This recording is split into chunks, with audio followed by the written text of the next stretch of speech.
Hello दोस्तों, आप सभी का स्वागत है फिर से हमारे यूट्यूब चैनल पर। आप सभी के लिए लेकर आए बीएसएफ ट्रेडमैन के क्वेश्चन के पेपर होंगे।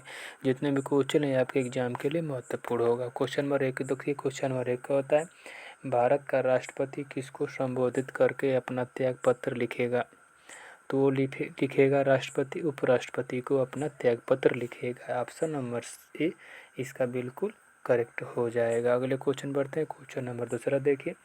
सिंधु घाटी सभ्यता में महाविद्यालय भवन के अवशेष कहाँ से प्राप्त हुए हैं? तो सिंधु घाटी सभ्यता में महाविद्यालय भवन के अवशेष प्राप्त हुए हैं मोहनजोदड़ो से प्राप्त हुए हैं। ऑप्शन नंबर सी इसका बिल्कुल करेक्ट हो जाएगा। जितने भी क्वेश्चन हैं आपके एग्जाम के लिए महत्वपूर्ण होगा। वीडियो को लाइक करें, चैनल पर नए तो प्लीज़ चैनल को सब्सक्राइब जरूर करें। क्वेश्चन में 3 का होता है, निम्नलिखित में से किस महाद्वीप का विस्तार उत्तरीय, दक्षिणी, पूर्वी तथा पश्चिमी सभी गोलार्ध में है? तो उत्तरी, दक्षिणी, पूर्वी और पश्चिमी सभी गोलार्धों में है वह अफ्रीका देश स्थित है। ऑप्शन नंबर डी इसका बिल्कुल करेक्ट हो जाएगा। अगले क्वेश्चन बढ़ते हैं। क्वेश्चन नंबर 4 देखिए। भारतीयों को उनकी योग्यता के अनुसार नियुक्ति देना प्रारंभ किसने किया था? तो नियुक्ति देना प्रारंभ किया था विलियम बेंटिक के द्वारा किया गया था। ऑप्शन नंबर ए इसका बिल्कुल करेक्ट हो जाएगा। अगले क्वेश्चन बढ़ते हैं। क्वेश्चन नंबर 5 देखिए। जिब्राल्टर जलमड्रू मध्य किन 2 देशों को अलग करता है?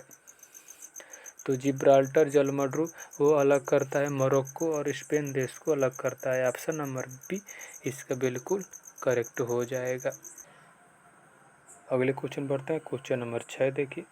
हाल ही में ह्यूमन डेवलपमेंट इंडेक्स 2025 में दुनिया भर के 193 देश में भारत को निम्नलिखित में से कौन सा स्थान मिला है? तो ह्यूमन डेवलपमेंट इंडेक्स 2025 में भारत को स्थान मिला है 130वां स्थान मिला है। ऑप्शन नंबर डी इसका बिल्कुल करेक्ट हो जाएगा। क्वेश्चन नंबर 7 देखिए।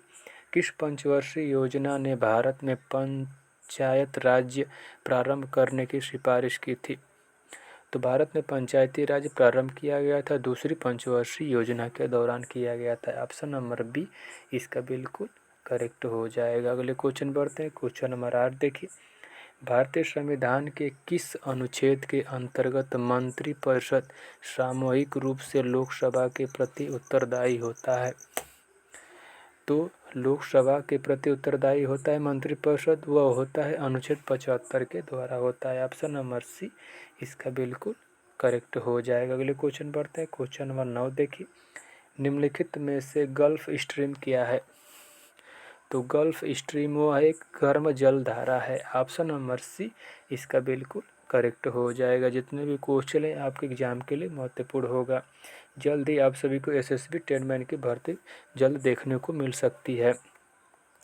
क्वेश्चन नंबर 10 का होता है, भारतीय संघ स्थापित करने का प्रस्ताव कब लाया गया? तो भारतीय संघ स्थापित करने का प्रस्ताव लाया गया था भारत सरकार अधिनियम 1935 के द्वारा। ऑप्शन नंबर ए इसका बिल्कुल एक करेक्ट हो जाएगा।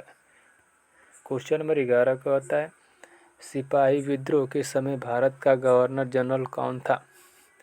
तो सिपाही विद्रोह के समय भारत का गवर्नर जनरल वो रहा था लॉर्ड कैनिंग था। ऑप्शन नंबर ए इसका बिल्कुल करेक्ट हो जाएगा। अगले क्वेश्चन बढ़ते हैं। क्वेश्चन नंबर 12 देखिए। कमरे में रखे रेफ्रिजरेटर का दरवाज़ा खोल दिया जाता है तो कमरे का ताप कमरे में रखे रेफ्रिजरेटर का दरवाज़ा खोल दिया जाए तो कमरे का ताप बढ़ जाएगा। ऑप्शन नंबर सी इसका बिल्कुल करेक्ट हो जाएगा। अगले क्वेश्चन बढ़ते हैं। क्वेश्चन नंबर 13 देखिए। किस देश में शतरंज खेलने पर रोक लगा दिया गया है? तो अफगानिस्तान देश में शतरंज खेलने पर रोक लगा दिया गया है। ऑप्शन नंबर डी इसका बिल्कुल करेक्ट हो जाएगा। आप सभी कमेंट बॉक्स में बताना है कि वीडियो कैसी लगती है।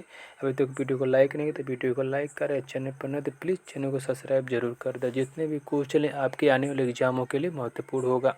क्वेश्चन नंबर 14 का होता है, भारत कब से संयुक्त राष्ट्र का सदस्य है? तो भारत 1945 से संयुक्त राष्ट्र का सदस्य है। ऑप्शन नंबर बी इसका बिल्कुल करेक्ट हो जाएगा। अगले क्वेश्चन बढ़ते हैं। क्वेश्चन नंबर 15 देखिए। औद्योगिक नीति 1948 में वायुयान तथा जलयान निर्माण को वर्ग में रखा गया था। तो वो रखा गया था मिश्रित क्षेत्र में रखा गया था। ऑप्शन नंबर डी इसका बिल्कुल करेक्ट हो जाएगा। क्वेश्चन नंबर 16 देखिए, इकाइयों की अंतर्राष्ट्रीय प्रणाली में कितनी मूल इकाइयाँ हैं? तो अंतर्राष्ट्रीय प्रणाली में कुल 7 मूल इकाइयाँ हैं। ऑप्शन नंबर ए इसका बिल्कुल करेक्ट हो जाएगा। अगले क्वेश्चन बढ़ते हैं। क्वेश्चन नंबर 17 देखिए, आधुनिक उपकरणों और तकनीक को शामिल करके कृषि उत्पादन बढ़ाने की प्रक्रिया को किस रूप में जाना जाता है? तो आधुनिक उपकरण और तकनीकी को शामिल करके कृषि उत्पादन बढ़ाने की प्रक्रिया को कहते हैं हरित क्रांति कहते हैं। ऑप्शन नंबर सी इसका बिल्कुल करेक्ट हो जाएगा। अगले क्वेश्चन बढ़ते हैं। क्वेश्चन नंबर 18 देखिए, कौन सी नदी मध्य प्रदेश में अमरकंटक पहाड़ी से शुरू होती है? तो नर्मदा नदी मध्य प्रदेश के अमरकंटक नदी पहाड़ी से शुरू होती है। ऑप्शन नंबर डी इसका बिल्कुल करेक्ट हो जाएगा। अगले क्वेश्चन बढ़ते हैं। क्वेश्चन नंबर 19 देखिए, 2026 से पहले भारत में आखिरी बार बैडमिंटन विश्व चैंपियनशिप की मेजबानी कब की गई थी? तो भारत 2009 में पहले भारत ने आखिरी बार बैडमिंटन विश्व चैंपियनशिप की मेजबानी की थी, 2009 में की थी। ऑप्शन नंबर ए इसका बिल्कुल करेक्ट हो जाएगा। क्वेश्चन नंबर 20 देखिए, लाल रक्त कण शरीर के किस अंग में बनता है? तो लाल रक्त कण शरीर के अस्थि मज्जा में बनता है। ऑप्शन नंबर सी इसका बिल्कुल करेक्ट हो जाएगा। अगले क्वेश्चन बढ़ते हैं। क्वेश्चन नंबर 21 देखिए, निम्नलिखित में से सल्फर की परमाणु संख्या क्या है? तो सल्फर की परमाणु संख्या होती है वो होती है 16 होती है। ऑप्शन नंबर ए इसका बिल्कुल करेक्ट हो जाए। वीडियो को लाइक करें, चैनल पर नए तो प्लीज़ चैनल को सब्सक्राइब करें। जितने भी क्वेश्चन है आपके एग्जाम के लिए महत्वपूर्ण होगा।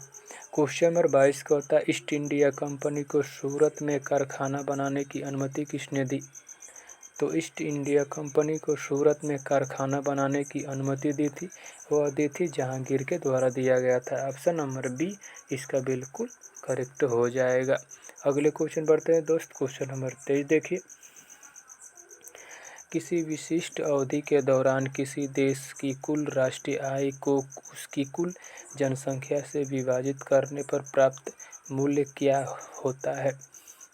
तो वो होता है प्रति व्यक्ति आय होता है। ऑप्शन नंबर ए इसका बिल्कुल करेक्ट हो जाएगा। क्वेश्चन नंबर 24 देखिए, प्रतिवर्ष राष्ट्रीय एकता दिवस कब मनाया जाता है? तो प्रतिवर्ष राष्ट्रीय एकता दिवस मनाया जाता है 31 अक्टूबर को मनाया जाता है। ऑप्शन नंबर डी इसका बिल्कुल करेक्ट हो जाएगा। क्वेश्चन नंबर 25 देखिए, आज का लास्ट क्वेश्चन है। आज का लास्ट क्वेश्चन कहता है, राज्यसभा का गठन संविधान के किस अनुच्छेद के तहत किया गया है? तो राज्यसभा का गठन किया जाता है अनुच्छेद 81 के द्वारा किया जाता है। ऑप्शन नंबर इसका डी बिल्कुल करेक्ट हो जाए। सॉरी इसका होगा अनुच्छेद 80 में है राज्यसभा का गठन है। ऑप्शन नंबर ए इसका बिल्कुल करेक्ट हो जाएगा। वीडियो को लाइक करें, चैनल पर न तो प्लीज़ चैनल को सब्सक्राइब जरूर करें। वीडियो कैसी लगती है कमेंट में हमें ज़रूर बताएं। आज इतना ही। जय हिंद, जय भारत।